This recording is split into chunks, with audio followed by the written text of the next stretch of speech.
بسم اللہ الرحمن الرحیم۔ السلام علیکم ورحمۃ اللہ وبرکاتہ۔ آج ہم سبق نمبر 7 پڑھیں گے۔ سبق نمبر 7 ہے حروف مدہ۔ حروف مدہ کسے کہا جاتا ہے؟ وہ حروف جن کو تھوڑا سا لمبا کر کے پڑھا جائے۔ تو کس حالت میں انہیں لمبا کیا جاتا ہے؟ حروف مدہ 3 ہیں: الف، واو اور یا۔ الف سے پہلے جب بھی زبر آ جائے تو وہ الف مدہ بن جائے گا۔ الف خود ہی ساکن ہوتا ہے، لیکن جب الف کے اوپر جزم آئے گی تو وہ حمزہ ہوتا ہے۔ تو حمزہ سے پہلے زبر کو نہیں ہم نے دیکھنا، الف آ جائے، الف سے پہلے حرف کے اوپر اگر زبر ہو تو الف مدہ بن جاتا ہے۔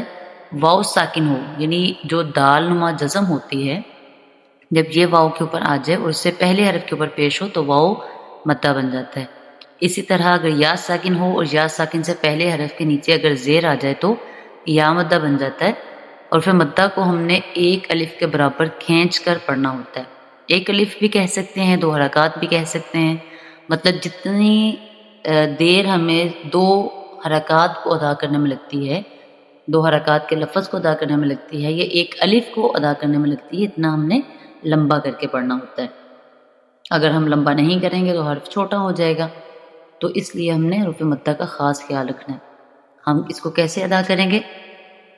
با زبر الف با، با واو پیش بو، با یا زید بی، با بو بی، تا الف زبر تا، تا واو پیش تو، تا یا زید تی، تا فو تی، فا الف زبر فا، سا کو الف کے ساتھ لمبا بھی کرنا ہے اور سا کو بغیر سٹی کے بھی ادا کرنا ہے۔ مخارج کا ہمیں خاص خیال رکھنا ہے۔ فا واو پیش سو، فا یا زیر فی، فا سو فی، جیم الف زبر جا، جیم واو پیش جو، جیم یا زید جی، جا جو جی، حا الف زبر حا، حا واو پیش حو، حا یا زید حی، حا حو حی، خا الف زبر خا، موٹا ادا کریں گے، خا واو پیش خو، خا یا زیر خی، خا خو خی۔ اسی طرح اس کے توڑ کرتے ہوئے ادا کریں گے، اور اگر ہم اس کو تھوڑا روانگی کے ساتھ پڑھیں تو پھر کیسے پڑھیں گے؟ اس کو بغیر توڑ جوڑ کیے بھی پڑھ سکتے ہیں۔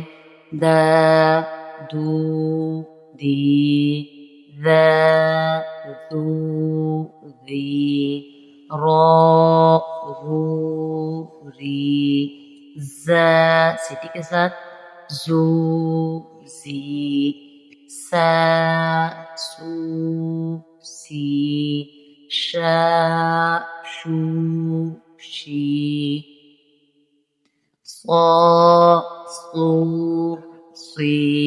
حروف مستعلیہ میں سے بھی ہے تو اس چیز کو موٹا ادا کریں گے۔ ظا ظو ظی، طا طو طی، ظا ظو ظی، عا عین حلق سے نکالیں گے، رو عی، غا غو غی، فا فو فی، قا قو قی۔ موٹا قاف ہے، جتنے بھی بلو کلر کے حروف ہیں وہ تمام کے تمام حروف مستعلیہ کے ہیں، تو ان تمام حرفوں کو ہی موٹا پڑھیں گے۔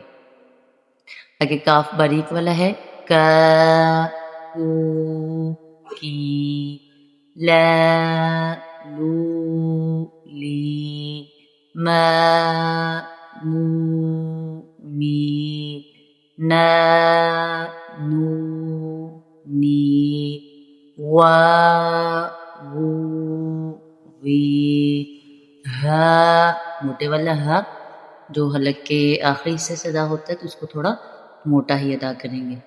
ہو ہی. اب الف ہے تو الف کے اوپر حرکات اگر پیچھے بھی بتایا تھا کہ اگر کوئی بھی الف کے اوپر حرکت آ جائے مطلب زبر زیر پیش کھڑا زبر کھڑا زیر یا الٹا پیش یا دو زبر دو زیر دو پیش یا جزم آ جائے تو وہ الف نہیں رہتا وہ حمزہ بن جاتا ہے. اب یہاں پر الف چونکہ میں نے پہلے بھی بتایا کہ الف خود ساکن ہوتا ہے الف سے پہلے جو ہے وہ الف نہیں آ سکتا تو اس وجہ سے یہاں پر الف کو حمزہ کھڑا زبر کے ساتھ جو ہے وہ پڑھا جائے گا مطلب الف کے اوپر کھڑا زبر دے دی ہے تو ہم اس کو کھڑا زبر کے ساتھ پڑھیں گے. تو کھڑا زبر کی جو مقدار ہے لمبا کرنے کی وہ بھی اتنی ہی ہے جتنی کہ حرف مدہ کی. تو الف کو ہم پڑھیں گے حمزہ کھڑا زبر آ حمزہ پیش واو وو حمزہ یا زیر ای آ او ای یا الف زبر یا واو پیش یو یا زیر ی یا یو ہی. یہ ہمارا آج کا سبق تھا. انشاءاللہ امید ہے کہ آپ کو حروف مدہ کی سمجھ آ گئی ہوگی. تو حروف مدہ کو سیکھنا جتنا مخارج کو سیکھنا ضروری ہے اتنا ہی حروف مدات کا خیال رکھنا بھی ضروری ہے کیونکہ جب ہم حرف کو اس کی اصل مقدار لمبا نہیں کریں گے لفظ کو اس کی اصل مقدار لمبا نہیں کریں گے تو معنی جو ہیں وہ بدل جاتے ہیں. قرآن پاک کے معنی بدل جاتے ہیں بعض جگہ پھر لحن جلی لحن خفی تک جو ہے وہ غلطیاں پہنچ جاتی ہیں ہماری. تو اس لیے حروف مدہ کا خاص خیال رکھنا ہے. ہر لفظ میں تقریباً قرآن پاک کے حروف مدہ کا استعمال ہوتا ہے. چند ایک الفاظ ہوتے ہیں جن میں حروف مدہ کا استعمال نہیں ہوتا لیکن کہیں نہ کہیں الف مدہ یا واو مدہ یا مدہ کا استعمال ہو رہا ہوتا ہے. تو جیسے مثال کے طور پہ اگر ہم تعوذ پڑھتے ہیں تو اعوذ ورڈ جو ہے اس میں واو مدہ کا استعمال ہوا ہے. اعوذ باللہ من الشیطان الرجیم. اور جو جیم ہے جیم میں یا ساکن ہے اس سے پہلے حرف کے نیچے زیر ہے تو یہاں پر بھی یا مدہ کا استعمال ہوا ہے. اگر ہم بسم اللہ کو دیکھتے ہیں تسمیہ کو تو بسم اللہ الرحمن الرحیم. حیم کا جو یا ساکن ہے اس سے پہلے بھی ہا کے نیچے زیر ہے تو یہاں پر بھی یا مدہ ہو رہی ہے. تو اس لیے حروف مدہ کا ہم نے خاص خیال رکھنا ہے اس کی بار بار پریکٹس کرنی ہے. آج کے لیے اتنا ہی کافی ہے. انشاءاللہ نیکسٹ سبق کے ساتھ پھر حاضر ہوں گے. السلام علیکم ورحمۃ اللہ وبرکاتہ.